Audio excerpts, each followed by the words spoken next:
the best prospects to appear on Most Valuable Prospects. We're in our 9th iteration now. He's got poise. He's got the physical attributes. And he's got something that the kids call aura.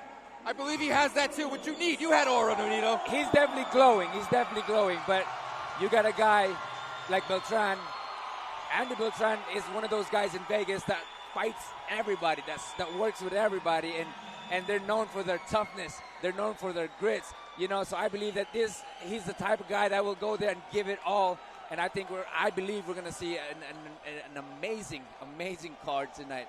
That's our main event for the WBO Youth World Title. Let's just quickly talk about that co-main event, Dan. Crystal Rosado, Perla Lomeli. This is Mexico versus Puerto Rico, one of the most historic rivalries in boxing. That one's a banger. It is the rivalry in all of boxing. I like Crystal Rosado a lot. She's guided by Amanda Serrano. This is her second 6th-round fight. I really like what I saw in her last fight, where she kind of slowed things down a little bit. Early on in her career, she was getting a lot of hype because she was with Amanda, and I feel like she was looking for the knockout. In her last fight, she slowed things down. She got behind her jab. She did ultimately get the stoppage, but it was because she let it come to her. Right. She definitely has a talent when it comes down to it, boxing, IQ, and everything else. But in Lomeli, she is a fighter. Just like any Mexican fighters, they're the kind of person or a fighter that will just go aggressively and not worry about anything else, not worry about technique. They definitely get the heart for it. Now, will her aggression be enough to derail Crystal Rosado's talent? That's something that we got to see. I guess we'll find out. A stacked card, folks. Do not miss it. Really quickly, before we get out of here, Dan, give me one fighter on that main card that's going to put on a show, and not the type you are with that open shirt on with the hair out. Elijah Flores. Elijah Flores is one of the up-and-coming stars of boxing. In my opinion, he's only 20 years old. He's fought for us a number of times, and he's taken on Omar Rosario, formerly of Top Rank, a guy that was around for a while. Elijah Flores is the name to watch tonight. Cannot wait for that one. But, folks, let's go ahead and get to our tail of the tape for our first fight on the night between Carlos Deleó and Lavelle Whittington. As you can see, 6 years the elder is Whittington. Everything else virtually identical.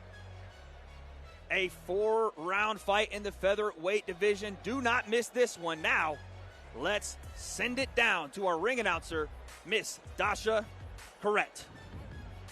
This next bout, esta próxima pelea, is scheduled for 4 rounds in the featherweight division. Está pactado por 4 asaltos en la división de peso pluma. Is brought to you by Event Center. Experience it live. Fansly, the best 18 and over content creator site, and Celsius, Live Fit Essential Energy. Your judges are, los jueces son Gerardo Martinez, Charlie Ruiz, y Dalia Parra. Your referee is Roberto Ramirez.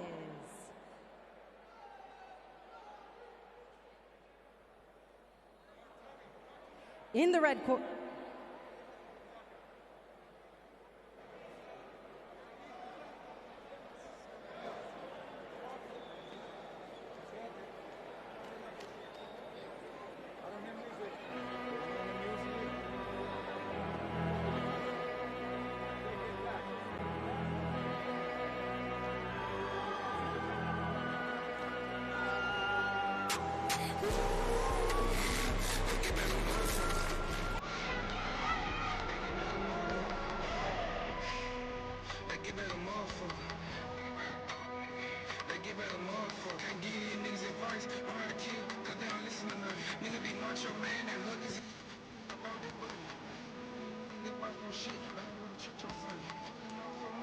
And wrestling in the blue corner, en la esquina azul, wearing white, red, and blue, vestido de blanco, rojo y azul, with an official weight of 125.6, con un peso oficial de 125.6, with an undefeated record, con un récord invicto de una victoria, 0 derrotas, y esa victoria por knockout.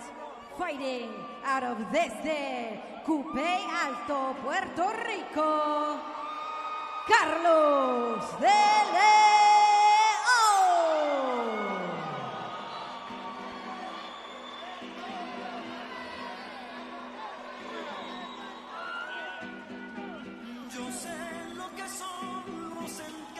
All right, gentlemen, Our first fight on the night features one of Puerto Rico's own, Carlos Deleó. He is 1-0 with one knockout. Both fighters making their second fight here, and it's an interesting matchup because we have super hands in Lavelle Whittington taking on our guy, Carlos Deleó. It has to feel like a lot of pressure for this young man, of course, being in front of a hometown crowd. Can he get the job done? He seems cool, he seems calm, he seems collected, but we're about to find out.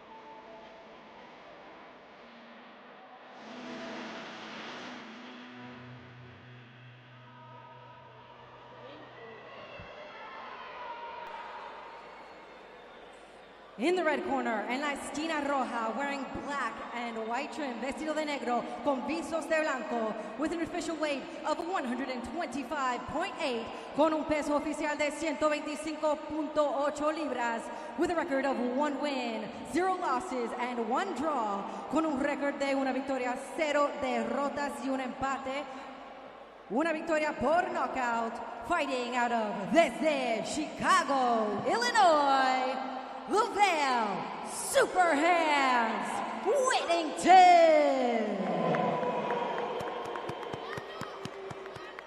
Across the ring, in the blue corner, en la esquina azul, wearing white, red, and blue, vestido de blanco, rojo y azul, with an official weight of 125.6, con un peso oficial de 125.6 libras, with an undefeated record, con un record invicto de una victoria y 0 pérdidas, won by knockout. Fighting out of desde Cupey Alto, Puerto Rico, Carlos Deleó.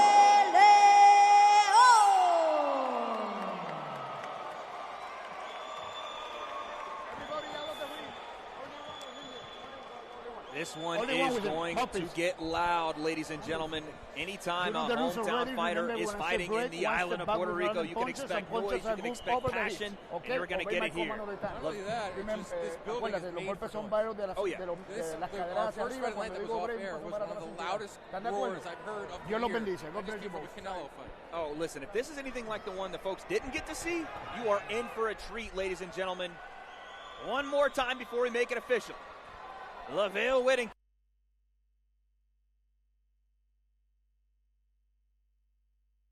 I saw Whittington, I rode with him actually. He said he's going to go out there just like how he's doing right now. He said that the last time he fought, it was a draw because he took his time. He said he'll never do that here.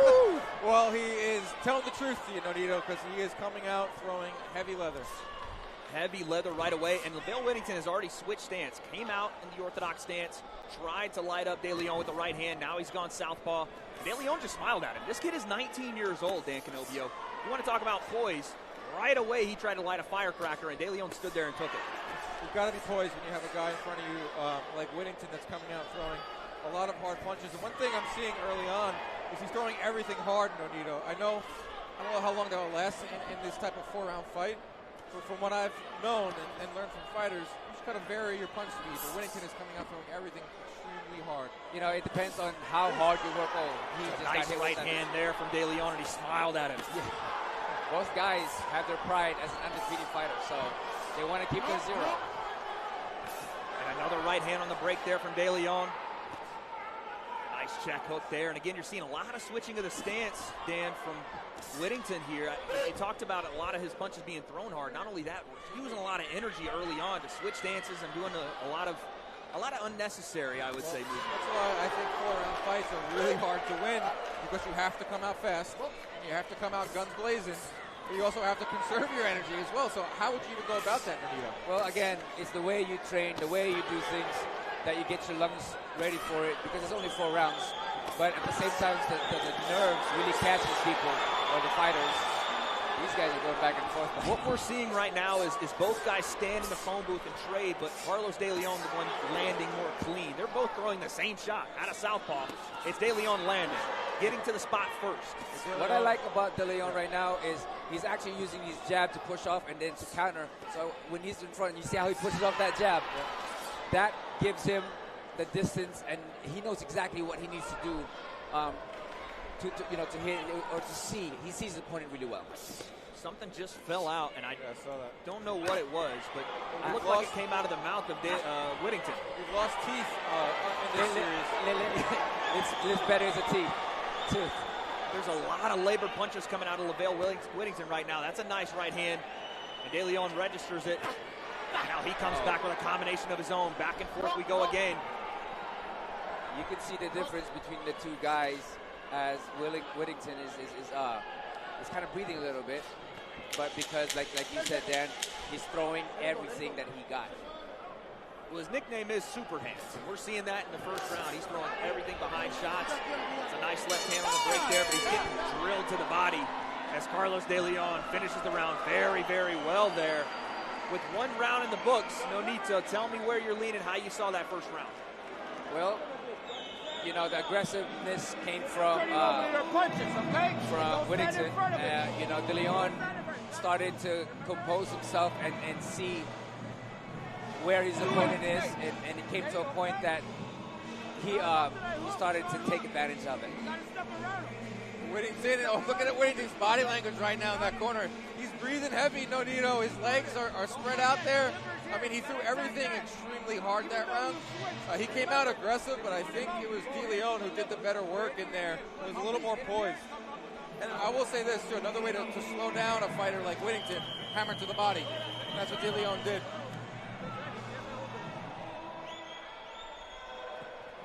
As we enter this second round, it's going to be an interesting feat here for Lavelle Whittington to try to get his feet back under him and sit down on some power punches. But it just looks like the poise of this young 19-year-old stud in front of us here. Carlos Deleó is showing a level of experience that I did not know we'd see out of someone so young. Definitely, both guys are talented in their own ways, but Deleó, his composure and just the maturity that he's doing right now and seeing things and reapplying it, what works and what doesn't, throw it out. You know, I'm impressed with the way he's looking, the way things are, and how he's looking at this fight. He's playing the other game in there too, Dan. He's already slowed down the pace in this second round, and he did that midway through the first. Well, that mind game is being played between both of them. You're seeing some mimicry going on, but you're seeing Deleó smiling in there, taking shots, giving shots. That was a nice left hand from Whittington. But it feels like a war of attrition right now for Lavelle Whittington. And I believe that Deleó is winning this fight in terms of that, because he's just very calm. He's not overly using his energy. He's covering up really well, and then he's using that jab to push off to get that distance. And when you do push off your opponent just like that, they tire out even more because now they got to get their legs back together. Look at how the pace has changed here, fellas. This first round was all Lavelle Whittington on the front foot, pushing forward. Now, slowly, methodically, you see Carlos Deleó walking down Whittington. Left hand upstairs. He's not only walking him down, but he's smothering him, too. He's not letting Whittington fire off as he lands a left right there. And he's hammering to the body, Wade. The body work will slow down any power that is on the punches of Whittington. That is correct. He's definitely doing that. And just seeing. If the referee's going to allow him to do that. I was going to say, look at sneaky shots like that to the body even. Sneak those in every once in a while, right, Flash? Yes, definitely. You know, whatever you can get away with. Exactly. But you can see Whittington is just exhausted. Big left hook there. Straight left. And he rips to the body with the right hand. My goodness. Those Carlos body shots are Deleó lethal. really starting to open up in this round, folks. And again, it's methodical, gentlemen. It's not something where you're seeing him go for it and waste a ton of energy. It's very precise. It's very particular. Definitely a lot of maturity in the way he's fighting right now. Just pushing off with that jab to set his other hand, his right hand. Big shots through the guard. And I think Whittington is just tired now. He's exhausted. Another right hand. And you can see how much his power has diminished. Yep. Through this round. It's diminished just from you know, that pace. I don't think he can keep it up, but it's also diminished because of the body work. And getting hit as well, just like that, and your opponent, right? your opponent just takes it in. You know, it's tiring. It mentally drains you. Something else flew out again. I don't know what is in the mouthpiece of Lavelle Whittington, but it's coming out left and right. Something is flying out of there. Demoralizing, I think, is the word you were looking for, Flash, because that's what it looked like in that second round for Lavelle Whittington. As he had some success early on, and Carlos Deleó no-showed it. no sold it, a pro wrestling term there. And as the rounds go on here, you're starting to see a pace and a change of this momentum. And if you are in the corner of Lavelle Whittington, you have to think it might be desperation time. Very composed, very, very composed. Also, you'll see here the timing. Right. Deleó got the timing down of Whittington. He used that first round to figure that out. And in the second round, he not only did Whittington slow down, but Deleó was timing him really well in there. He was landing some big uppercuts. Here he was just teeing off. Yeah, so again, that jab, he sets it up to gauge the distance, to put his power. Just the maturity of this kid is terrific. Just seeing how much he was so composed, even getting hit the first time in the first round, and now he's taking control and taking over. Round 3, and Lavelle Whittington again starts out very quickly. I called it maybe desperation time, and you're starting to see that in the pace he's going to try to run with here in the third. But with desperation, sometimes Dan Canobbio comes a little bit of reckless mentality. You're seeing that. Whittington's got to go to plan B. His plan A was, I'm coming out first round, I'm throwing everything I got, including the kitchen sink. Big left hook gets through there from Carlos Deleó. Round 2 for Whittington didn't go in his favor at all. So what is his plan B? Does he have a plan B? And will he go to it? He seems like he can box, but I think that's out of the question now after the first round. Big right hook lands with Carlos Deleó, and he's teeing off upstairs. Deleó walking forward. A fury of punches there. And credit to Lavelle Whittington, takes some standing right there in the center of the ring, but now you're starting to see those punches add up in this third round. Give credit to Whittington, not holding, not clinching. He probably should, but he's just standing and trading. And look at that. Deleó throws the shoulder in, says, get off me here, hold the right hook for your trouble on the way out. 2 1-2s coming from Whittington, but didn't phase Perez, and he stops because he knows that he just doesn't have any more gas tanks. Another left hand. And Onito, I would say you're usually on the giving end of this pressure, the giving end of this power like Carlos Deleó is right now. Talk to me about just how demoralizing that can be when someone's in front of you and they just won't go away, and it feels like their tank is just not emptying and you can't shut them down. Oh, yeah. That in itself is just, you're fighting with yourself. Your body's fighting with you. Everything is fighting with you. Time is fighting with you. Everything is just, you're talking to yourself, and part of you is saying, should I give up or should I just keep going? And it all comes down to the person's mentality, whether they can push it. But it's very, very difficult to fight. Like I said, you're usually on the other end, so you're smiling. I can see you ringside right now. You're loving it. And Deleó shakes his head at him. Another right hand through the guard. A showman this young man is. You got to give it up to Whittington, though. He's tough. He got hit with so many punches in this round, but he's still standing. Another right hand as they break left hook. It is all Carlos Deleó here in this third round. I think I figured out what keeps falling off. Is the lettering on the back of Whittington's trunks. Nice. That's why I'm here, confirmed it. Oh, I do see. We see now. Mama's baby is barely holding on. The falling off. The S in the back is hanging on for dear life. And right now, that's very reminiscent and very similar to Lavelle Whittington's fight. He is barely hanging on as he gets out of that third round. He's tough. He's very tough. Absolutely. His pace has gone down, and as his pace has gone down, Deleó has taken over this fight. And you can see as he walked towards his corner, the defeat in his body it just shows. And Flash, when you get a guy like that, right? When you've had just 3 rounds of no success, what do you even say in the corner at this point? That's his guts, because sometimes every man has their own pride to not fall. Huge right hook there from Deleó, and that started the flurry of combinations forward. And again, credit to Lavelle Whittington for being able to stand in the pocket. Like Dan said, he's not looking to hold, maybe he should, but that's the art of a fighter. There's no better place for that than right here in Caguas, Puerto Rico. Well, one thing for sure, he's not here. He's not here to lose. I don't really knock him for his game plan here in the first round. Like, he knew he was going to be overmatched. So I'm going to come out and I'm going to use athleticism. I'm going to use power. I'm going to try it in that first round. It's just that what separates a good fighter from a great fighter is having a plan B and executing that plan. And gentlemen, I feel like we're underselling it, but again, Carlos Deleó is 19 years old. It's crazy, man. These fighters are getting better and better, and they're at a younger age. They're getting smarter and smarter. My kids are so smart that they know all the psychology that I don't.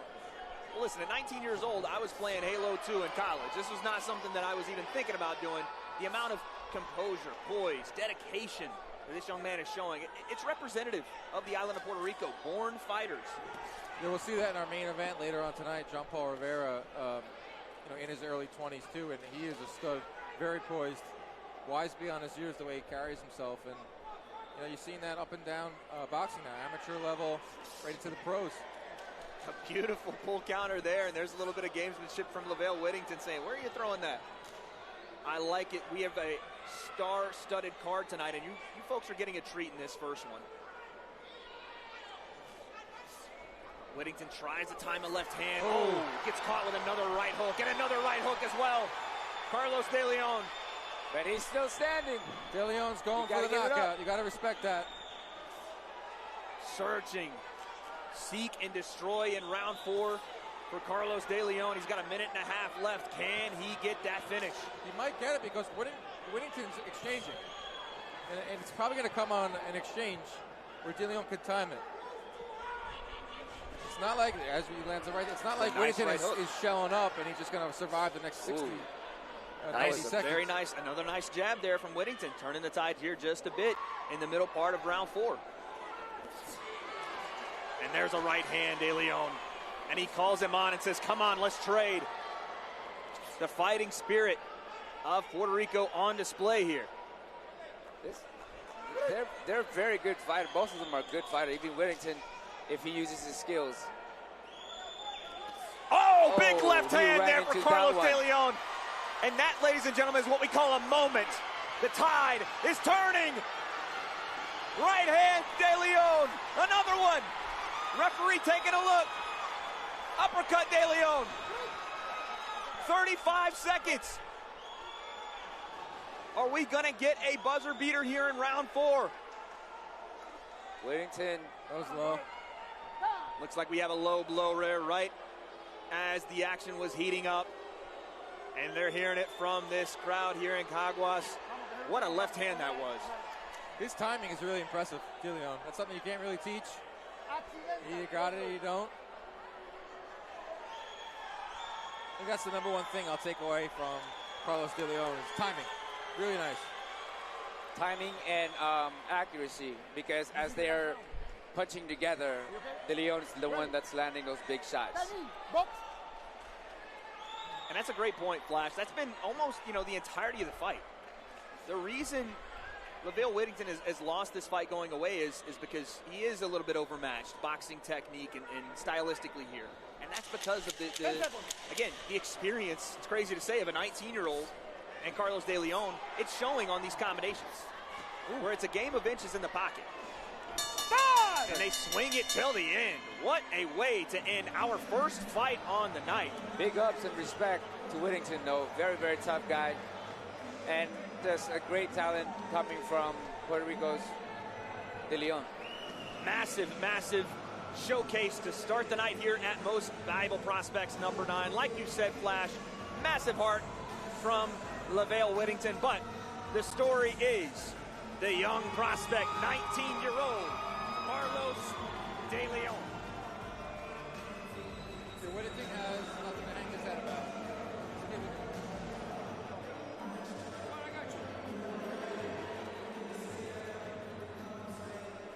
And as we go through this fight, we saw everything. We saw trading, Dan Canovio. We saw technique. We saw a little nasty here from Carlos Deleó. I mean, it started off with Whittington coming out throwing heat. He was like, in baseball, sometimes they use the bullpen game. They bring in the closer first. He came out throwing 100-mile-an-hour fastballs, and you knew that was not going to last for Whittington. And I give props to Deleó for kind of weathering that storm early on, slowing things down behind a jab, being the bigger fighter, ultimately figuring out the timing of Whittington. Like you said, Flash, finding a home for those big-time, powerful power shots. Very accurate. Really like Henry Deleó at age 19. There's a lot to like. Flash, I mean, again, you're a fighter that walked forward and walked guys down your entire career. I have to think that you were impressed tonight. I was very impressed. And again, just because the decision that he makes after getting hit in the first round, he didn't panic. He got his composure back. He got his rhythm back. And he got this fight. It was a great way to start this card. We have so many more great fights tonight, but as we sit here right now, folks, you may be able to hear it in our headphones.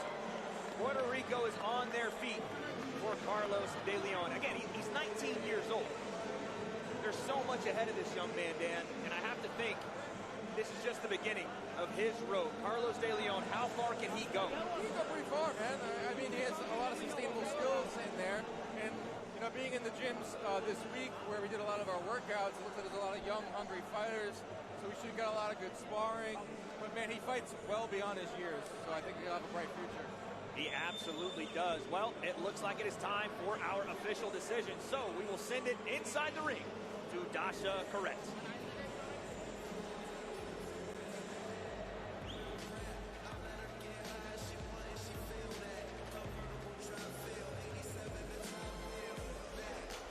Judge Gerardo Martinez scored 39-37.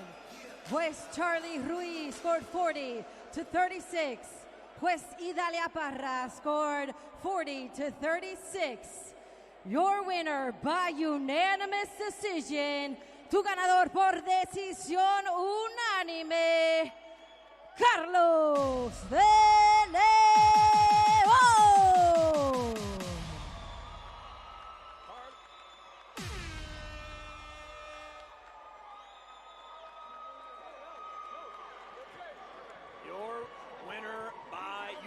Decision, Carlos Deleó. He moves to 2-0, and a little bit of respect shown there. That's what you like to see. Definitely. I mean, your life is on the line every time you go in there, so. Respect earned and given on both sides.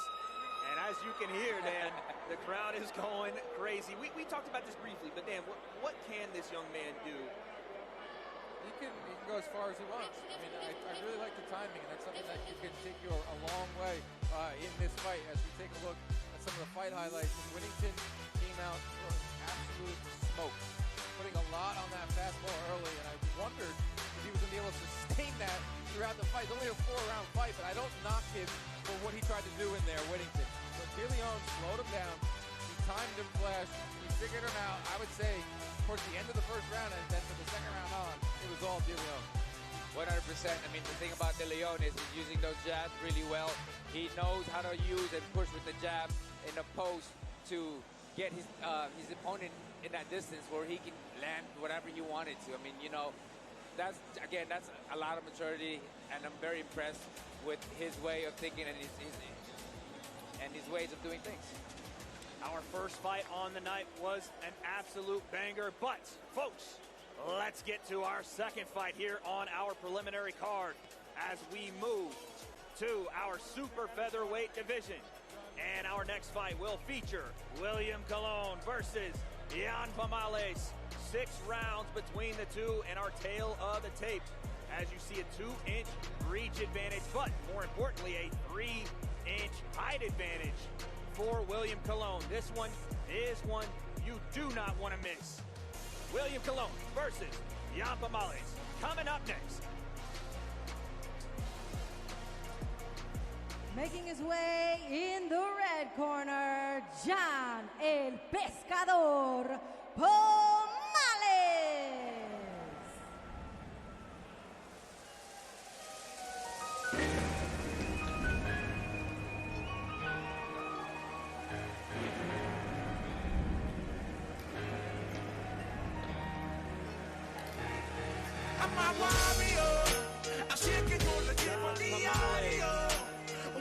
Representing St. Just, Puerto Rico. 2 fighters from Puerto Rico here. The fans are definitely going to be on their feet. He is 7-3 with 4 knockouts. Looking to turn the tide a bit here and play upset as he is ready to go in this second fight.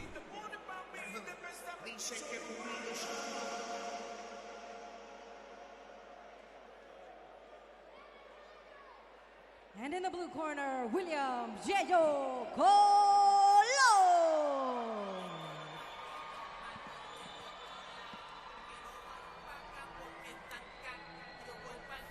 William Cologne, again, another young prospect out of right here in Puerto Rico.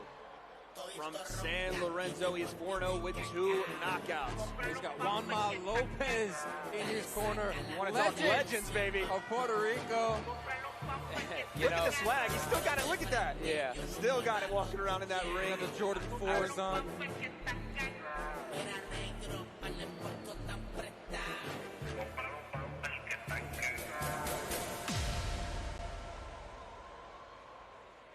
This next bout, esta próxima pelea is scheduled for 6 rounds in the super featherweight division. Está pactado por 6 asaltos en la división de peso super ligero. Is brought to you by Event Center, Experience It Live, Fansly, the best 18 and over content creator site, and Celsius, Live Fit Essential Energy. Your judges are, los jueces son Jose R. Torres, Gerardo Martinez, and Charlie Ruiz. Your referee is Jose H. Rivera.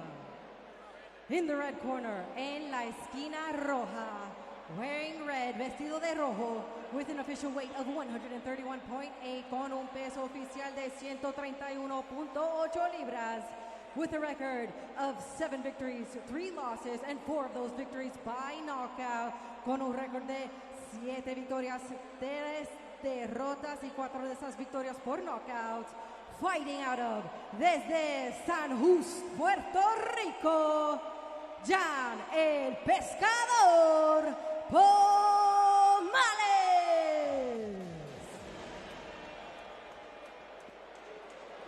And in the blue corner, en la esquina azul, wearing purple and black, violeta y negro, with an official weight of, with a record of 4 wins, 0 losses, 2 of those wins by knockout, con un récord de 4 victorias, 0 derrotas y 2 de esas victorias por knockout. Fighting out of desde San Lorenzo, Puerto Rico, William Yeyo Colón.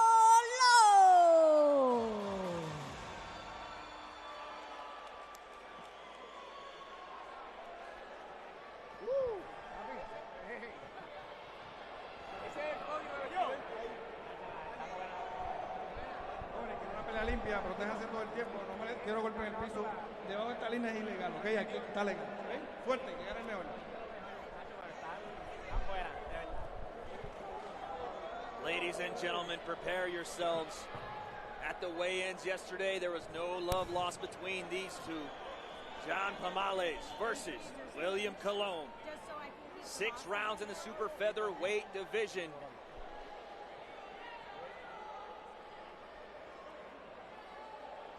Let's get it going. You know, and I'm sure these guys know each other, being in Puerto Rico. And again, we talked about so many young prospects on this card. William Cologne is absolutely one of those. So if you are John Pomales, you're going to have to start to play a little spoiler here. You have more experience, not only as a pro, but as an amateur as well. You're going to have to maybe get this young buck a little riled up to start here and get him out of his comfort zone, Dan. Yeah, and 2 Puerto Rican fighters. I want to see who the crowd is going with. Crowd's going with Cologne. Yeah. If my ears are correct. And they are. They're going with Cologne in this one. Bigger frame, taller fighter. We'll see if he uses that 5'10" frame, which is just really big for the weight. And he's already pumping that jab flash, which we love. That's exactly what it is. It's the most simplest thing to do, but a lot of other fighters tend to forget about that. You know, him being the taller one, as you can see him, he'll back out to throw and counter with the right hand, but he'll bait them in with that jab.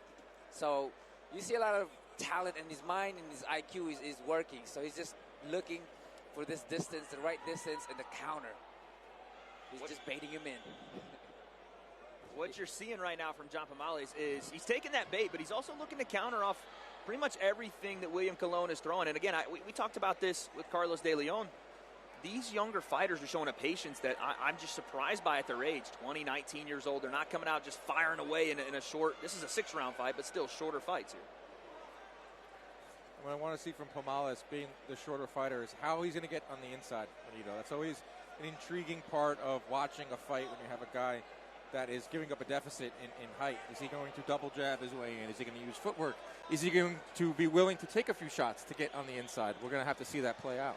Right, and a lot of times, like what I do, being the shorter guy, sometimes is when I go in there, I move my head so that I'm slipping the punches where I can counter. Woo. Oh, that was a What great you did move. was just go in and throw a massive left hook. Like, you would say, hey, guys, I might be short, but here it comes. Nice Oh, jab, good and he jab. drops Jan Pomales. A stiff jab from William Cologne drops Pomales in the first round. And again, you talk about that composure. We talk about it from a young guy, but now Pomales already hit the canvas. Didn't look like it hurt him too much, but the speed, the technique, getting to him early. And you don't think of jabs as power shots, but what they are very concussive shots. They were like a Yes. whip. So if you're not anticipating it, you can shock you, which it just did for Pomales. That was the roar of the crowd here in That's Puerto Rico, it. Dan. Either And that. the crowd goes wild. That reminded me of the COVID bubble days. Remember, they had fake noise being pumped into the arena. Yes. We don't need fake noise tonight. It is very loud early on. That is correct. Oh, Nice right hand there from Pomales. Good right hand. But you see the head movement. You see just a control from William Cologne in this first round. We're inches away from being tagged by a big shot, but comfortable being there and landing his counters. Really good opening round for Cologne. He gets a knockdown off of a jab. He looks very composed in there. You look at Pomales, look a little more frazzled over in his corner. Let's take a look at the replay of this knockdown, which came off a jab. And you know, It's a the power most jab. beautiful thing about that, it's not so much as the power, it's so much as the timing. As he's stepping in, he hits him, hits Bop, the jab, loses his balance. And momentum, too. Yes, Because exactly. Pomales was coming in, Right. and Deleó, Yeah. and he timed it perfectly. And when you have a round like that, if you are William Cologne, and again, young prospect, you don't want to get too excited based off that one, but I'm looking at his corner right now. Calm, cool, collected. And how do you capitalize on that in the second round here, Nonito? Well, you know, for him, double jab for Cologne, for the Pescador, he needs to go in there. You know, as you can see, he's a shorter guy, and he's making a difference right now by moving his head that way and giving a different look. There's a big right hand and a left hook. And you're right, Flash. You saw a little bit of Oh! big right hand! Oh, my goodness. William Cologne lands one in the It is- 50-50. I do not like the legs of Pomales Oh, here. no. Huge shot Nah, to open up this second round from William Cologne. Oh, an eternity on the clock. Oh. Pomales' legs are not there. Cologne just looked into his He's corner going, and he's going nodded. to go for the finish now. He's going for the kill. And he's got a lot of time to do it. 2 minutes and change here on this second round timer. And another right hand gets another through. Pomales is not registering the right hand, Nonito. No. He didn't even know how he fell. Sometimes it happens that way. I like what Cologne's doing here. He's not bum rushing. He's not flying in. He's not being super aggressive, even though he has Pomales hurt. It's a very delicate game, what you have to do right now when you have a guy hurt. Do I go in and do I rush in, or do I be calculated? Right now showing that composure, Dan, showing. Which Oh, another right hand, he puts him down. did not matter. I That was don't stopping. think he's getting up. Corner's stopping it. Corner is stopping it. Referee doesn't see Corner's it. waving that off, and there it is, folks. William Cologne with a pull right hand for the ages here in Puerto Rico, putting on for his home. A beautiful counter right hand from Cologne. Perfectly timed. Well, the thing was, Pomales wasn't recovered from the first knockdown. And we're He didn't talking even know what hit him. Right, and we're talking about Cologne. Is he going to come in and rush when you have a wounded fighter in there? He waited back, he used his timing, and he detonated. What a shot and what a showing for William Cologne. It all started, though, gentlemen, with the jab in the first round, which led to this big early knockdown Good God. as we started the second. Legs completely gone. He leans. And he He rocks with it. lands with the overhead right. Leaned and rocked with him for That that was right hand. A beautiful combination there from Cologne. All things with that jab. 5'10". Used that was- every bit of it. Pull right hand behind it. And you want to talk about a game of inches. You want to talk about the sweet science. The reason that right hand of the first knockdown gets through is because that lead hand of Pomales falls just enough to open up that chin while Cologne stayed technical and unloaded an absolute bomb. My Man, goodness. We are seeing some extremely talented young fighters between Carlos Deleó to start off our show and now William Cologne. Showing off that smile. You know, future's very bright. For Puerto Rico, the island itself, you talk about places that produce fighters. in large quantities. Obviously, in the United States, we have some of ours. In the UK, is there a pound-for-pound better place to be a fighter than the island of Puerto Rico right now? It's got a lot of history. Looking for a revival will be Jean-Paul Rivera, who we'll see in our main event. Right now, who's carrying it is Amanda Serrano, who's sitting right behind us and loving this action tonight. We will talk to her a little bit later, but when we look at, again, we talked about it with Carlos Deleó. I hate to be a broken record, but this is another young prospect. How do you bring him along at 20 years old? You would have a better answer for that. I mean, you don't want to rush a fighter too much. He's got Juanma Lopez in his corner, just whispered something in his ear, probably what he wants to go over there and say. But, you got to just be patient. You don't want to take too many opportunities early on. But well, definitely, when it comes down to it, when you're surrounded by champions, you're surrounded by great fighters, you become one of those guys. That's the thing that with this kid, Cologne, he is impressive. Not only that he's powerful, but his timing is terrific. He has terrific timing, and speaking of that timing, he put on a display in front of the world here live in Caguas, Puerto Rico. Now, for the official decision, let's send it to Dasha Correct.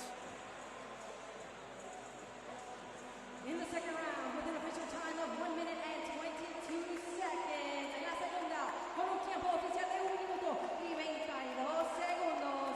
The winner by technical knockout, el vencedor por knockout técnico, William Cologne.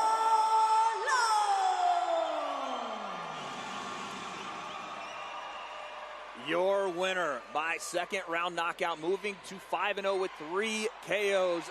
William Cologne, and this crowd here in Caguas is on their feet. And we're only 2 fights in, guys. this place is loud. It's only going to get louder as we get closer and closer to our main card. Love it. I mean, this island is on fire for boxing. It's a great thing to see. It is rocking here in the building. But as we take a look back, it was almost a guarantee after that first jab when we saw the talent, the skill on display from William Cologne that this was going to go one way, gentlemen. I agree with that. Oh, my goodness gracious. The lights went out, and we're not even in Georgia, Dan Canobio. What you saw there was when the lights go out like that, you saw it pretty much reverberate through his whole body. Yeah. Like his chin went out first, and you saw his leg just kind of swing. That's just concussive power there from William Cologne. What a performance in our second fight. But again, we have so much left to show you guys, including our next fight here in the heavyweight division. Ladies and gentlemen, you want to keep an eye on this one between Trevoris Barnes and Eric Ruiz. Our tail of the tape shows you that a 4-pound difference here. Again, reach almost identical. We know what we get with the heavyweights. They're going to throw leather, so no more time to waste. Let's send it down to Dasha and get these fighters underway.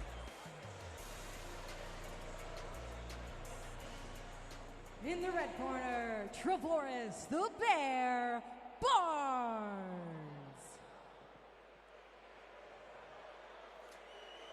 Trevoris Barnes, I saw him walking around the Fighter Hotel. Super friendly guy this week. I was going to say, very friendly, but an intimidating physique, an intimidating guy. Presence was a little intimidating until you get to the bear to be a little bit of a teddy bear.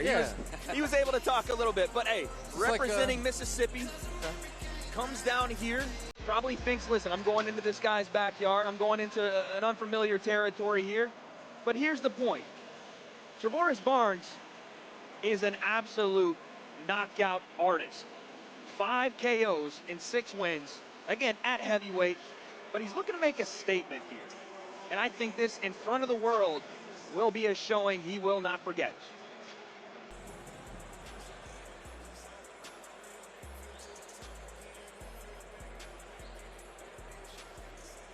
And in the blue corner, Eric La Amenaza Ruiz.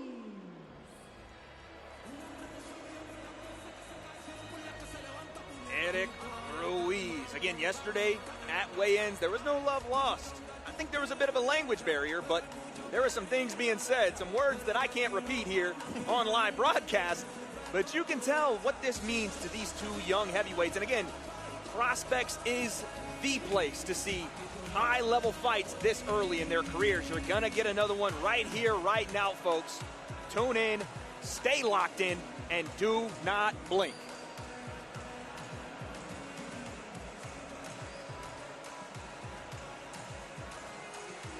This next bout, esta próxima pelea is scheduled for 8 rounds in the heavyweight division. Está pactado por 8 asaltos en la división peso completo. Is brought to you by Event Ticket Center. Experience it live. Fansly, the best 18 and over content creator site. And Celsius, live fit essential energy. Your judges are, los jueces son José Torres, Gerardo Martinez, Charlie Ruiz, and your referee is Moises Rivera. In the red corner, en la esquina roja, wearing blue trunks, vestido de azul, with an official weigh-in of 226.8, con un peso oficial de 226.8 libras, and an undefeated record of 6 wins, no losses, 5 of those wins by knockout, con un récord invicto de 6 victorias, 0 derrotas y 5 de esas victorias por knockout. From Macomb, Mississippi, desde Macomb, Mississippi, Trevorez, the Bear Barnes.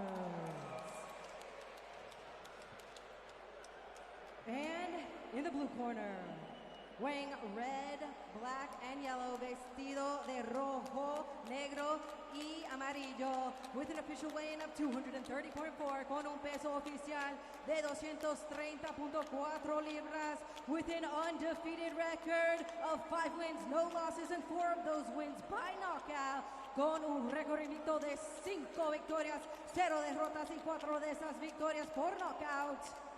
Fighting out of Las Vegas, Nevada, desde Las Vegas, Nevada, by way of nacido en la isla de Juventud, Cuba, Eric La Amenaza Ruiz.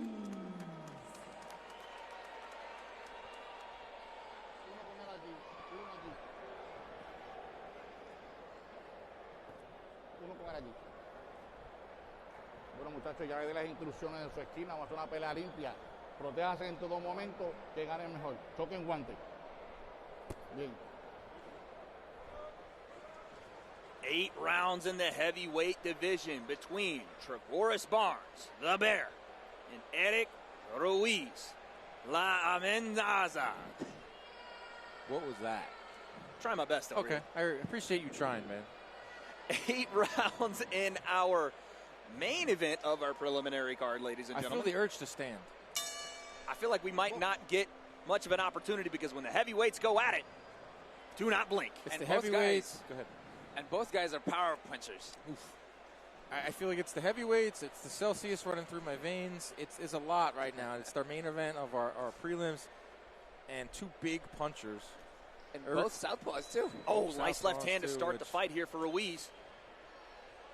And, gentlemen, we've had so many Cuban fighters on our cards here at Prospects, and we've talked about it so many times, not only the southpaw stance, but the different approach that we're seeing from Cuban boxing here in 2024. Yeah, it's that hybrid approach where in years past you heard Cuban style was almost used as a derogatory term in boxing. It's, oh, he's going to stink it up. He's going to go in there and box first and use safety first. That's not the case anymore.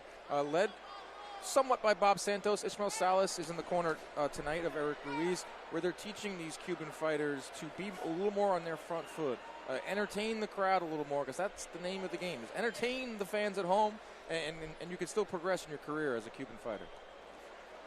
And like you said, Nonito, what we know about both these guys are heavy, heavy punchers, but in this first round, the aggressive fighter has been Trevorez Barnes, sticking that jab and moving forward. You know, what I like about Barnes is he keeps his hands up, knowing that being a heavyweight, it's easy to just get hit with something and go down. But both guys are wary of each other. But I do like what Barnes is doing right now by keeping his hands up. Yeah, I'm talking about that new Cuban style. Not seeing it so much in this very first round. Right after you said it, Dan, I was like, it could well. be coming. It could be coming.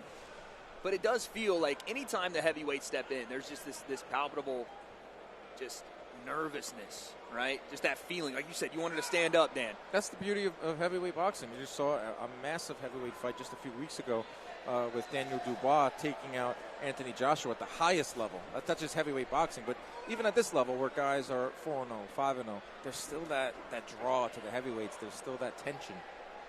There was a sneaky left hand just a second ago from Travoris Barnes. That backed Ruiz into the ropes. And he goes triple jab there. Again, forward motion, pretty much all Barnes right now, looking to create some action on the front foot. But you can see Ruiz has that old Cuban style of using the jab and just the stylistic of the way he's moving, the way he's throwing that jab. And he may show that big power shots after that. But right now he's moving like the old ways of Cuban style with pretty the much jab. disregard everything me and Dan said to start this fight, essentially. I mean, it's one thing to say that you're going to do that, but we're talking like 50, 60 years of a certain style in boxing. It's not the easiest thing to just wash away, but it is a sustainable approach.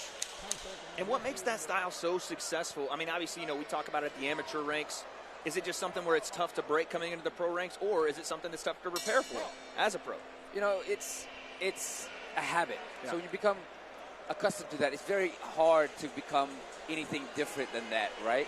And so with him, I mean, he's wary of his opponent being a knockout artist as well, and he feels that. So he's going to use the smarts, the jabs, and his boxing ability, rather than going out there and trying to knock somebody out and get caught with something big.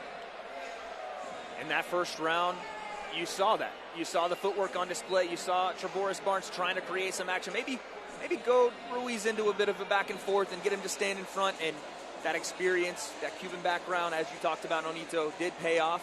In this second round, it's almost, download and then attack. We are here for 8 rounds, so patience may be a virtue for this heavyweight matchup.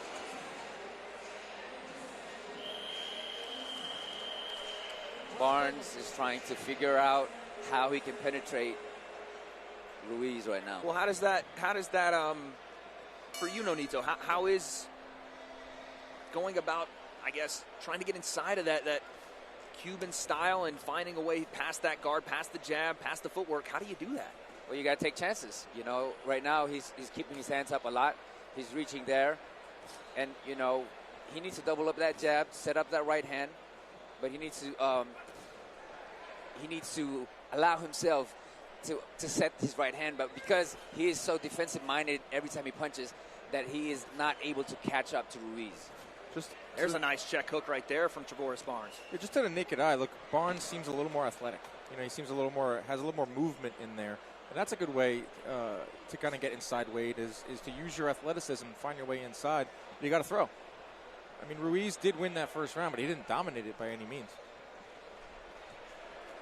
When you look at the start of this round, you're starting to see exactly what you talked about, Dan, the athleticism of Travoris Barnes. Maybe a little bit too much reliance on it, because you see those big movements in the range, and those big movements out of range, where you see a composed, stoic Ruiz standing in there. Not only that, he's just not letting his hands go. Both guys can fight, and that's the reason why they're not letting their hands go, is because they know that if they make a mistake, it's done and over with. That is the gift and the curse of heavyweight boxing, is they have heavy, heavy hands, so they're very cautious. There's a right hand from Ruiz as he's backed into the corner. And also we have a southpaw and southpaw matchup. That also contributes to it as well. It's a nice left hand to the body there from Ruiz. Well, I think he's starting to show his new Cuban style right now. Walking forward, absolutely. There's a double jab left hand. And now you're seeing a bit of that momentum switch. I think he just needed to warm up. We were expecting, we were a little too harsh in that first round on these two. Yes. It's heavyweight boxing, for goodness sake. The first 2 fights on our card were absolute bangers. This is true. Can't all be the same. We're getting a little bit of a switch up in style. That's the beauty of boxing, is if everyone fought the same, it'd be a pretty boring sport. How about the hand speed there of Ruiz as he snaps off a lead check hook once again there? He's moving his head and boxing really well. Ruiz, again, that Cuban style, he can turn it back and forth. Look at the feints, and now the combinations are getting put together. We're starting to see a display here from Ruiz on this back foot and then the front foot. For a big guy, you think that he can't move that way, but he's moving really well, like he's a light fighter. And again, it looks like for this round, Trevor's is just really trying to figure out what's going on in there, trying to figure out what's in front of him, how to just download and get past this puzzle that is Eric Ruiz right now. Crowd's not liking it. Crowd wants action. Yes, after the second, they're spoiled. The two fights, they're spoiled. That's what happens.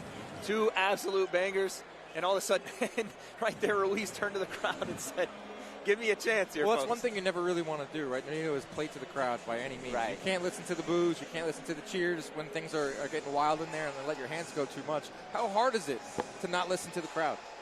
Well, for me, it wasn't hard at all because I just went out there to knock somebody out. That's it. I didn't care about anything else. Ask the wrong guy this. Ask the Filipino Flash, who has 40-plus knockouts in his career. It's a nice right hook there, Dan. It was some good work from Ruiz. He kind of opened up a little bit in that second round. I expect him to keep on going in there and showing off his offensive skills. I want to see more from our guy Barnes. I mean, he's very athletic. Show off those hand speed. This is your time to shine, like you talked about, Wade. This is your opportunity. Don't let it go to waste. I'd like to see a double jab from Barnes. You love the jab. Oh, I love the jab. You know it's better than one jab? Everything else. Two jabs. Two jabs. Exactly. Here we one go. 1 + 1 is 2. Nonito Donaire on the basic level math skills, ladies and gentlemen. We are in round 3 of 8. And like you said, Dan Canobio, here comes Trevoris Barnes right away on that jab. And one thing that he did before the jab was the feint, which actually was really good. And he can do things really well differently if he's offensive minded. And you want to see him close that distance with his feet as well behind that jab if you're Barnes, because once you start reaching, those counter hooks, those counter left hands from Ruiz are flying in right behind it. There it is right there. Pull left hand from Ruiz as he walks forward. Well, you can see the difference in form from Barnes. His right hand is lower, and he's jabbing more now. As compared to earlier, both hands, he had the high guard up. And it's almost a game of cat and mouse, right? Especially when you have two technically gifted heavyweights like we're seeing tonight. You don't want to push the action too much because that counter is there. And if you're Ruiz, that's exactly what you want. Yeah, bring that action to me. I'm going to pop you with this counter left hand or the right hook and then pivot out. Especially against the Cubans, sometimes that plays into their game, you being overly aggressive forward. So it's just a tough puzzle right now for Barnes to figure out. But if you're a counterpuncher, which Barnes seems to be, you can't just wait for the other guy to They both start seem throwing. to be. Right. That's why we're getting some boos in here, is because you have two counterpunchers in there. Someone has to go first. Someone has to lead this dance, Flash. Should we ask the Flash again how his experience was leading the dance and how hard that was for him to do? He didn't dance. He just threw bombs. I just go out there and just tee off, man. That's it. I always have one thing in mind when I fight. It doesn't matter who it is. I go for the knockout. I'm sure there were some times where you had to slow dance a little bit in there to set up that hook. It gets intimate.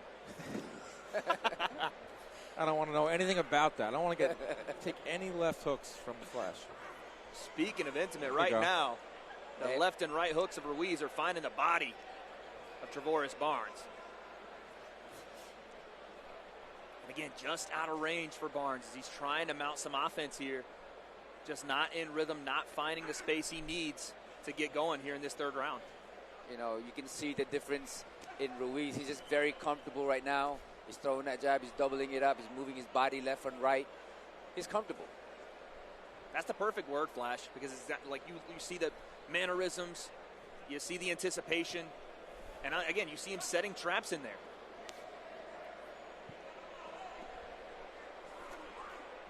Clubbing right hand and left straight behind it for Ruiz. Our last few seconds of the third round here. These are really hard rounds to score. It might come down to a single flurry or a single punch if either guy is landing in single digits. Yeah. The judges have to go off something. I believe. I'll stick it on you here, Canobio. Yeah. As you see it through 3 rounds, what are you thinking? I would say Ruiz. I mean, there is more to the criteria than just clean hard shots. It is ring generalship, and I believe he's trying to establish a jab.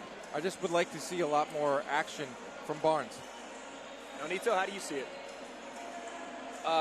Ruiz, I believe the last 2 rounds was just, he was controlling a lot of the fights. Barnes wasn't really coming in to make a big difference or change from the first round. So I had to give it up to Ruiz on that by his jabbing, by his movement, by his countering, and all of that stuff. It's like you two gentlemen said, in this fourth round, a difference maker can win you the fight, right? So in this fourth round, we're going 8. You have to start to establish yourself now. And I get it, the pace is a little bit slower because we're going longer. But I feel like now in these middle rounds, we'll start to see the fight open up a bit. Dude, one punch can change the course of the fight, and one punch can end the fight. Absolutely. In the heavyweight division. I mean, not even just the heavyweight division, you know. The activity level Bantamweight division. absolutely is going up here. As Travoris Barnes is starting to get on that front foot. And like you said at the beginning of the fight, Dan, take some chances here. You got to take chances. This is your shot. I mean, you're the main event of our prelim card in beautiful Puerto Rico. You're going up against a guy who has more experience, has a world-class trainer, so you got to take chances.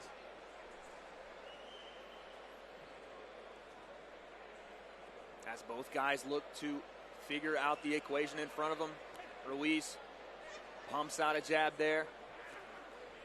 Nice combination behind it. That was great from Ruiz because he'll double jab and then he'll throw the straight left. But now he's throwing the jab, he's throwing a hook over it, he's throwing the overhand. So he's mixing everything up, even his body and position. He's mixing it all up. And Onito, talk about playing the game a little bit. It's definitely a mind game when you're in these stalemates of fights, right? Where you're trying to make the difference, and both guys have their game plan, and they're trying to implement it, and they're throwing their feints out. Talk a bit about that mind game, because we see the physical, but we're not seeing the little telepathic communication going on between the two, that both of them know what they want to do. Right, and I think for both of them, they're playing the mind game, but it's not doing enough for any of them to be swayed by the opponent. It's very close, and they know that one punch can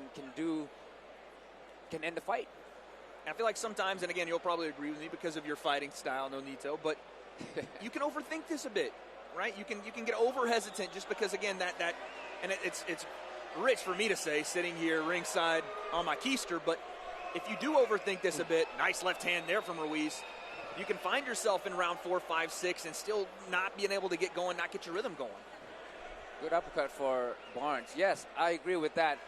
Because of the power that these guys have, and they're very respectful of each other, that they're very wary of getting That's a great combination to the body there.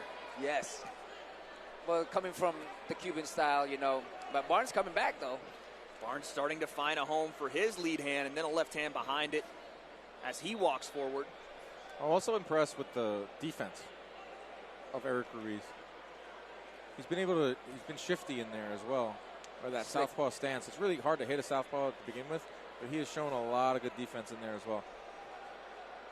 And making it look that easy, Dan, of course, we see it because we see world-class fighters every Most Valuable Prospect series, but making it look that easy when you're connecting the feet to the hands, to the upper body movement, that's years and years and years of practice dedication to showcase that.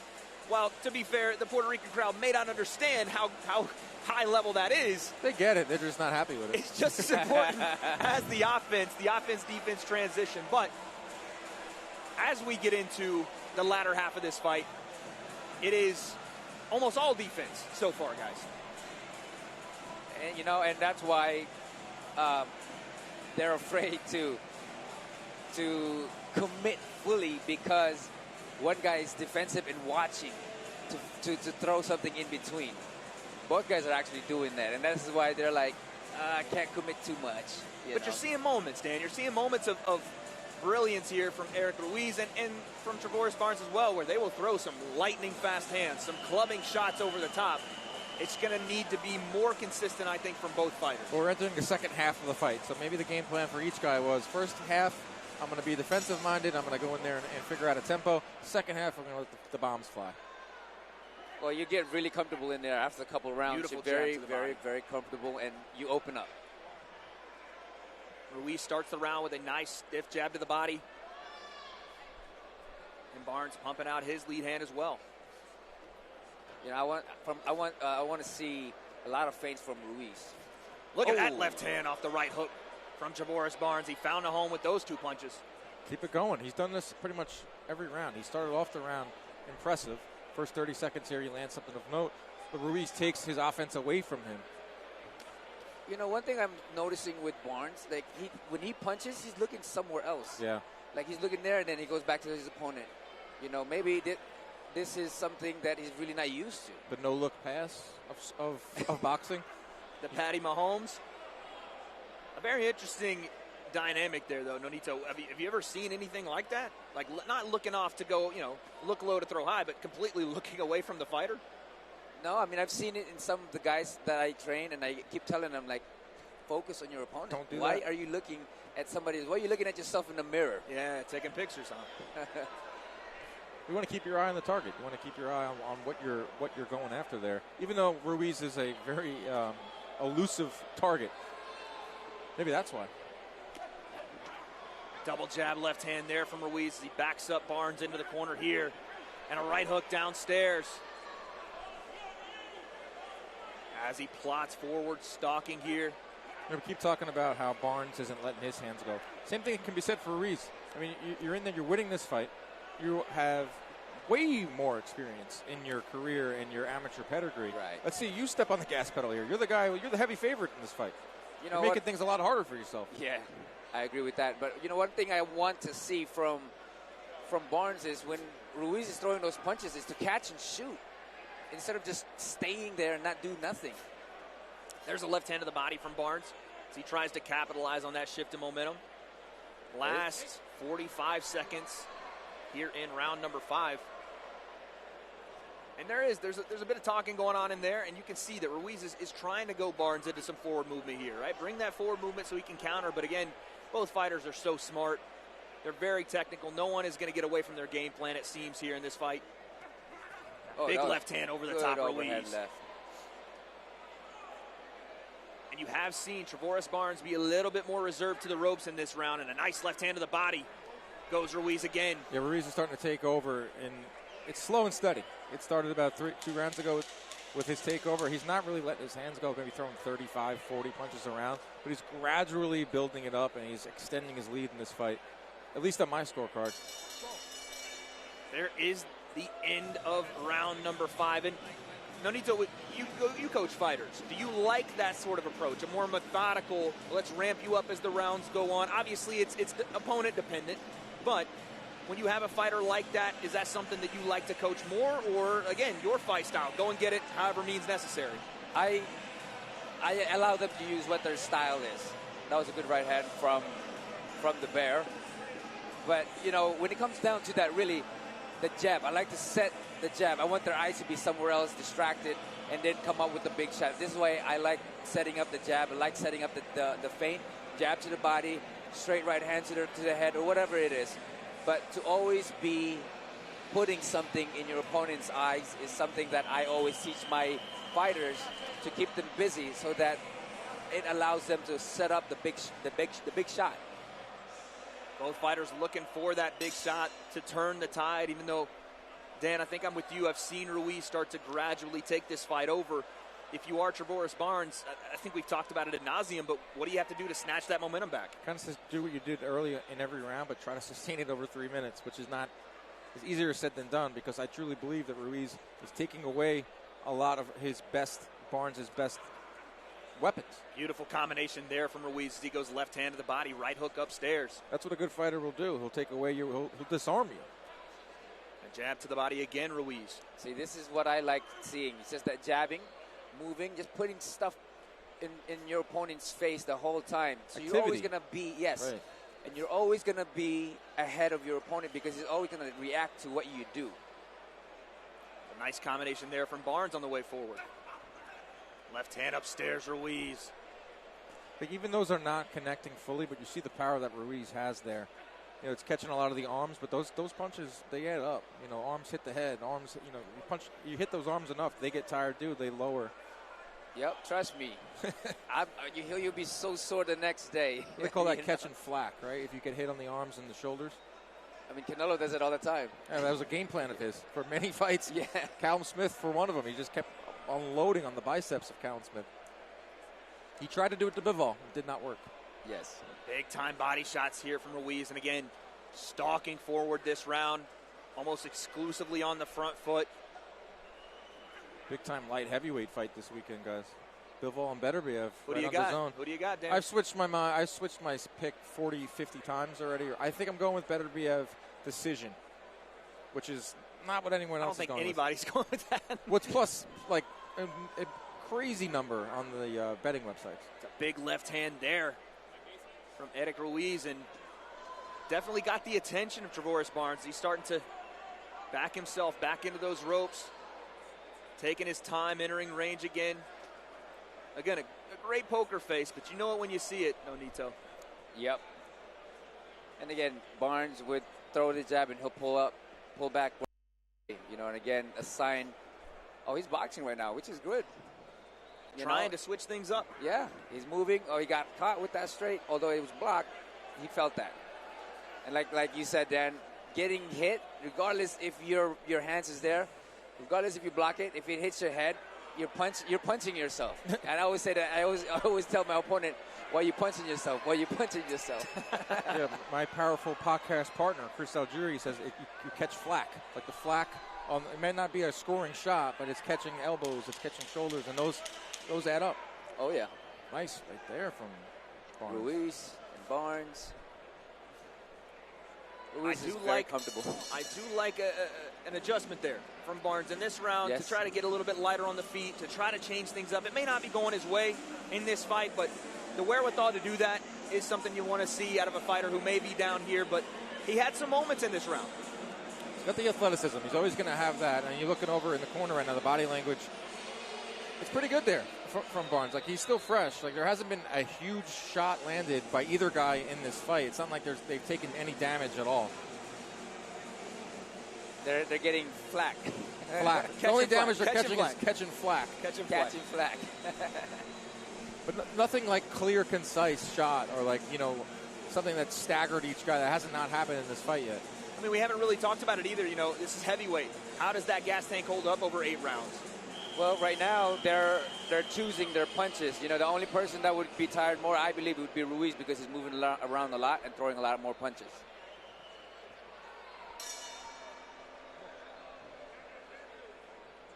As we work our way into the last couple of rounds of this fight, round number 7, and I'm not sure what happened.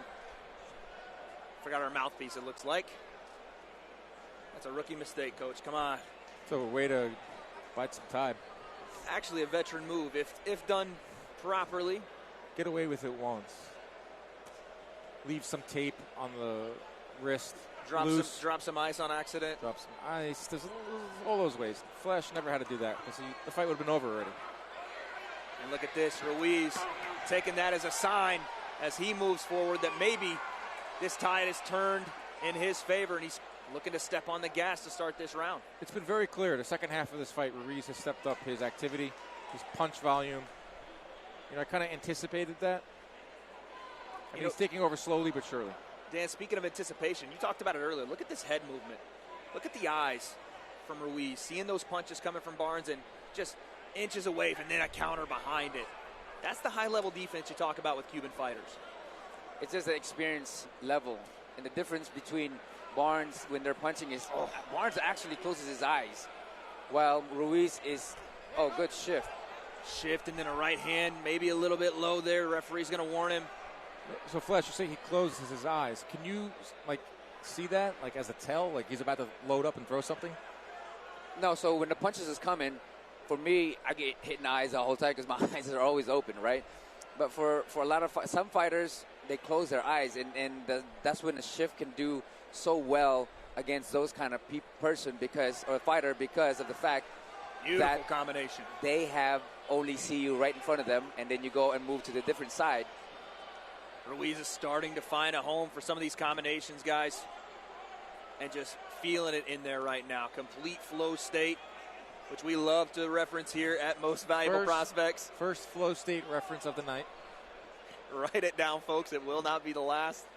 I'm hoping to see many flow states tonight. I'm with it. And right now, Eric Ruiz is with it. Double jab, left hand behind it. And Barnes answers to the left hand of his own. I think with Barnes, he's not been able to sustain any type of a consistent attack.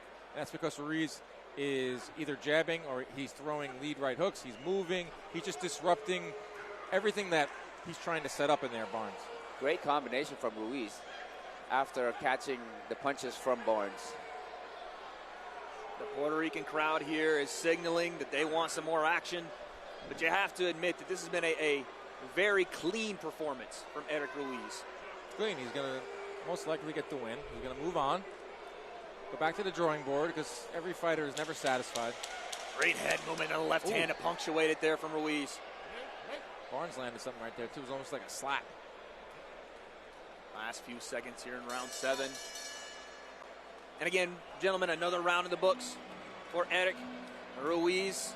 And we come to our 8th and final round. Nonito, if you're in the corner of Trevoris Barnes, what are you telling your fighter? Let that grizzly bear out, man. Just go for the kill. You know, take the picnic basket and go for it. You have to. You absolutely have to. You got to let that animal out because, Dan, I mean, you haven't been scoring it officially, but if you look at these last 7 rounds, how do you see it so far? I mean, I would probably give, if I was looking to give Barnes anything, it would be early on, maybe the first or second round. But then from there on out, it's been all Eric Ruiz. And he's kind of running away with this. I would not be shocked if we saw a shutout, depending on how this final round goes. Ruiz took over. He's been a lot more active the second half of the fight. Trevoris Barnes most likely needs a stoppage here in our 8th and final round of our main event of the preliminary card here at Most Valuable Prospects number 9 from beautiful Caguas, Puerto Rico. Yeah, he needs to go all out. He can't be doing the same thing over and over. This is the last round. If you want to win this fight, you got to step it up. You got to take the risk. Whether you can fall or not, you got to do it. And Onito, how hard is that to drill into the head of a fighter? Because again, it sounds rich from the guy on play-by-play saying that, but as a fighter, how difficult is that to switch your mindset after knowing the dangers involved throughout this fight to just say, okay, it's time, I have to go now? Well, if you want to win, you got to give it all that you got. You know, for me, I've been behind some fights, and the last round I said, you know what, I got to do this. And I ended up knocking the guy out, you know? It seems like every story that Nonito tells us ends with, and then I knocked him out. Usually how it goes when you're a Hall of Famer. This is correct. And again, a nice left hand there. That's probably the best sequence there for Barnes. But Ruiz came back right away. Yeah, that's very disheartening for Barnes. He had a moment and quickly gets erased. I don't took a glance understand over here. You why just saw it, he yeah. looked away. Took a glance over here at us. Yeah. Barnes is I have to think it has to be either a rhythm thing or maybe I'll throw my opponent off, but it is, I'm now noticing it, Nonito. It is something very interesting to see. You know, I believe that he's just overwhelmed mentally to who he's fighting. You know, maybe perhaps he feel like... Oh, my goodness. Big shot to the body there from Ruiz. You know, maybe he felt like there's nothing he can do. And he's just mentally just out of it. Ruiz looking to size up Barnes. Nice pivot there. I mean, especially you get a guy salsaing in front of you, you know. Now he's throwing those combinations, sitting down on punches. And he looks into the crowd and said, I got you guys. Let's see if he turns it up in this last minute. Left hand. That was nice. Jab Ruiz, hook Ruiz. See, now this is the Cuban style. That is the new Cuban style. Just going for the kill. And it comes in the final minute of the fight. Slick footwork here from Ruiz as he backs up Barnes again. Combination shift, lead hand shift. Oh, I love those shifts. Left this hand. all night. I love and a right hand. Left hand gets through the guard from Ruiz. Left hand to the body as well. He's teeing off here, folks. That shift is beautiful, though. For a heavyweight to do shifts like that, it's beautiful. Last 20 seconds. Will we see the end of this fight? Good or will shot. Ruiz find a way to put the nail in the coffin? You know, selfishly, I wanted to see a lot more of that all throughout this fight because it's beautiful to watch. Left hand, right hand downstairs, Sustaining another one. that. Yeah, sustaining that's one is another Sustaining thing. it is a different story. But like, how about in spurts? How about throughout the fight? What we just saw in that final minute was nothing we saw in the previous entire fight. He saved it. He saved it for the last. Like I said, selfishly, I want to see more of that. Absolutely. Me too. I think the people here in Caguas and the people at home love that last minute. In this fight, I would think, gentlemen, is going to go one way. I believe so. This looks like a win going away for Eric Ruiz. I don't want to say pity round, but maybe there could have been a round early on for Barnes when he came out with showing that athleticism. But I would not be shocked by a shutout, maybe 7-1 type of fight, all in favor of Eric Ruiz. And again, we talked about all of the different prospects on this card. We've seen heavyweight prospects come through the series, and this is another one that I think we're going to get to see a lot more of, gentlemen. Eric Ruiz showed us the footwork. He showed us the hand speed, Nonito. And then in that last minute, he showed us that switch that the Cuban boxers have taken. I want to see more of it, and Dan said the same thing. Selfishly, I think we all do in his career coming up. 100%. You know, we see that talent, and we want to see more of that. And again, the question is, can he sustain that type of rhythm, even if it's just in spurts? And by the way, we didn't talk about this, guys, but this is his sixth fight. He's going 8 rounds in his 6th fight. So that's got to be an adjustment, right? I'm sure used to 4-rounders, maybe used to 6-rounders. Stepping up and taking 8 rounds, that's got to be something that probably has 200-plus amateur fights. So we're seeing that a lot in the pro ranks when these guys have the extensive amateur career. And that's one thing Cuban fighters have, is when they hop into the pros, maybe your first fight's 4 rounds, then you're going right into 6, going right into 8. And a lot of times with these Cuban fighters, you're heading into title eliminators, and it really gets fast forward when you have that much of an amateur career. Fast forward is what's going to happen to Eric Ruiz's career as he continues to put on performances like that in dominant fashion. It's one thing to win a fight. It's another thing to almost completely dominate the way he did and make it look easy, gentlemen. That's my big takeaway is we sat here and watched this fight. It breezed by, and you left it going, wow, that was pretty darn easy. But it looks like we are ready for our official decision. So let's go ahead and send it into the ring. And Dasha Karut. Judge Italia Pazan scored this bout 79-73. Judge Jose R. Torres scored 79-73. Juez Gerardo Martinez scored 80-72. Your winner by unanimous decision, tu ganador por decisión unánime, Eric La Amenaza Ruiz. Your winner by unanimous decision, Eric Ruiz. And the 4th member of our broadcast, Claudia Trejos, is standing by.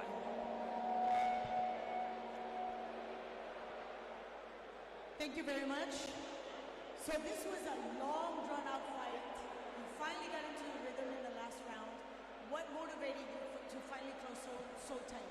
Esta fue una pelea larga, donde en realidad fue el último asalto donde por fin cerraste fuerte. ¿Qué te motivó? Me motivó mucho el público que nos apoya mucho a los cubanos. También me motivó mucho lo bien que me estoy desarrollando en la pelea y muy contento con el trabajo de hoy. I was very motivated because of the public that was really supporting the Cuban fighters, and I knew exactly what I had to do to close out the fight. What made this fight so complicated in the first 7 rounds? ¿Qué hizo esta pelea tan complicada en los primeros 7 asaltos? La pelea estuvo un poco difícil, al contrario, era bastante rápido, pero yo supe desarrollar mi pelea con la experiencia que tengo ya en el boxeo amateur, que casi son de 300 peleas.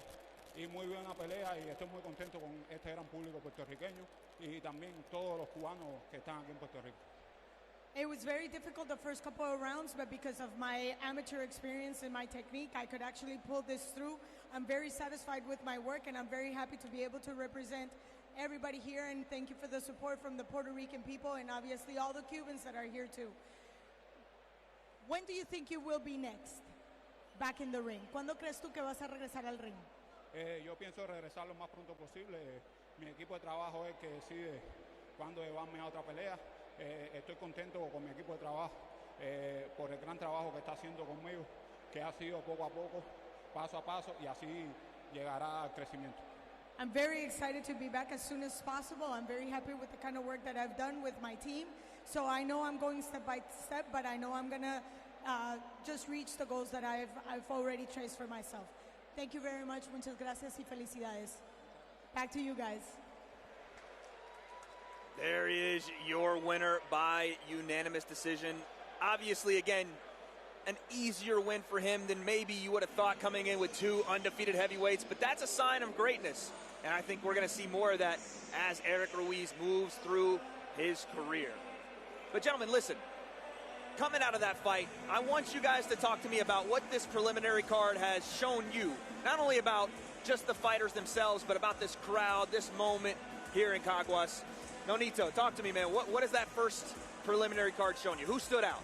Well, man, the two guys, Carlos Deleó, absolutely, with his power, composure, just poise, it was incredible. And then William Cologne as well. I mean, that guy just has a lot of technique. Just the way he was just looking at things, the way he was dissecting things, you know. And mind you, he got hit with some big shots early on, and you know he came in and figured his opponent out, where he took him completely into La La Land. 2 Puerto Rican fighters stepping up on that preliminary card. Dan, when you watch those fights, what does it tell you about the island? I would say 2 words I would use for that undercard, the first couple fights: poise and power. You saw that from Carlos Deleó. You saw it from William Cologne. What you didn't see in the fight we had off air was Matthew Soto. And these are all Puerto Rican fighters that are very poised at a young age. But there's one thing is if you come in and you can just go in there and throw caution to the wind, you can throw technique out there, out of the equation and not have that same power. But when you combine the poise and you combine the power along with it, now we're building something here. And that's what you can speak about with this island. And we're seeing this next wave of fighters. We'll see it in our main event with Jean-Paul Rivera, is poise and power to go along with it. Then you're building something special. We are definitely building something special here tonight at Most Valuable Prospects number 9. And that's just the preliminary card, folks. We have a stacked main card coming up next. And our first fight on the night is a middleweight bout between Alexis Chop Chaparro and Stephen Kirkwood. Following that, we will get an absolute banger in the welterweight division between Elijah Flores and Omar Rosario. Then we move to our co-main event, and MVP's own superstar Crystal Rosado takes on Perla Lomeli in the first of 2 Mexico versus Puerto Rico matchups. Then we move to the main event. The WBO Youth World Championship will feature Jean-Paul Rivera, new signee to MVP, versus Andy Skeletor Beltran. So, gentlemen, let's talk right there. Why don't we start with our co-main event, Crystal Rosado and Perla Lomeli. Again, we talked all fight week about how Crystal Rosado just shows up and shows out on this prospects card. Dan, we've seen her from the very beginning, but this is a different challenge in front of her. Yeah, she's got a tough one here. Perla Lomeli, in her last fight, fought a 37-fight veteran and defeated her in that fight. So for Crystal Rosado, it's her second 6-round fight of her career. I think they're moving her along beautifully. Signed with Amanda Serrano, and that comes with a lot of pressure when you have someone like Amanda Serrano as your manager. You want to move along like she did, and that's not you can't just do that. So I think Crystal Rosado's being moved the right way. I like what I saw in her last fight in terms of her poise, and I'm going to use that word once again, and her willingness to slow the fight down. She ultimately did get the stoppage in that fight, but I really think the sky's the limit for Crystal Rosado. Well, I believe that too as well. You know, with Lomeli, she is aggressive, just like any other Mexican fighter with big hearts, you know, and she's going to go, and I believe she's going to go in there and do what she needs to do in terms of the way she fights, which is an aggressive style, Mexican style. But with Crystal Rosado, the way she boxes in her last fight, the way she was jabbing, the way she was moving, and the way she was doing, the way she was improving. You know, the way she was doing all of this stuff where she doesn't have to rush how to fight or how to knock your opponent out. She wasn't trying to load up and stuff like that. So I think this is an amazing fight going into this because we have an aggressor and we have a boxer. Couldn't put it any better myself, Nonito. My goodness, the detailed breakdown. That's what we like from the Flash. And then we're going to move to this main event. And Dan, I just feel like I don't have the words to describe what we've seen multiple times now out of Jean-Paul Rivera. This card built